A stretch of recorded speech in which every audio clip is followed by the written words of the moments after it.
everybody, Johan Magnusson here, Big Swede Barbecue, and today we're making Texas spare ribs on the Backwood Smoker.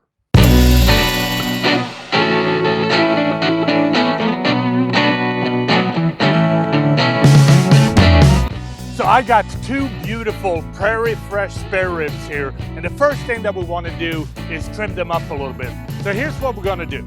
First, we want to remove the membrane on the back side, and then you want to trim off all the hard fat.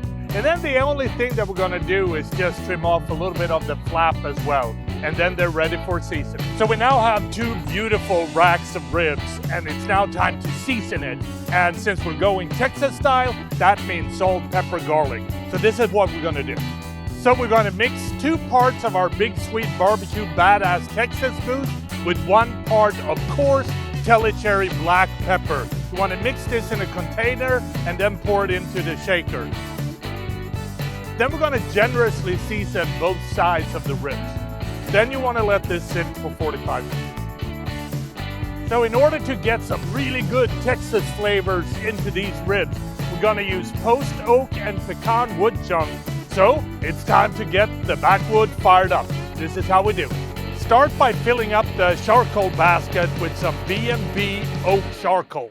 Then you want to add a couple of wood chunks of the pecan and the post oak wood. And then you want to put a couple of Fogo starter in one of the corners. Then we want to light the Fogo starter, place the charcoal basket in the Backwood Smoker, and open the air ventilation to max. You also want to fill up the water tray. Now we have a really good fire going in the Backwood Smoker, and we want to keep the temperature at around 235 degrees for the entire cook.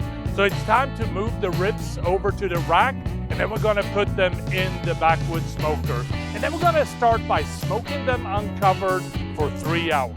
You want to check on the ribs every 45 minutes or so and spritz them with some apple cider vinegar to keep them moist.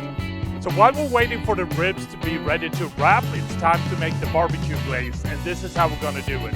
You want to take 1 part of barbecue sauce and 1 part of apple cider vinegar, whisk thoroughly, and set aside. The ribs now have a beautiful brown color, and you can tell that the rub is really sticking to the ribs as well. So it's time to remove them from the smoker and start wrapping them. And this is how we're going to do that.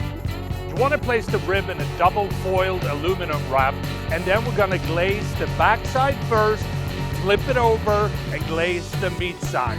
Then we're going to wrap it tight, put it back in the smoker until the ribs are ready, about 200 to 205 degrees.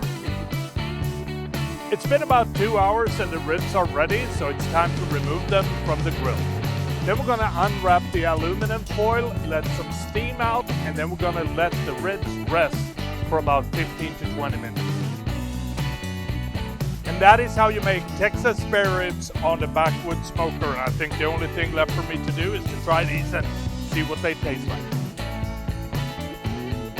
Oh, perfect smoke flavor, a lot of salt, pepper, garlic.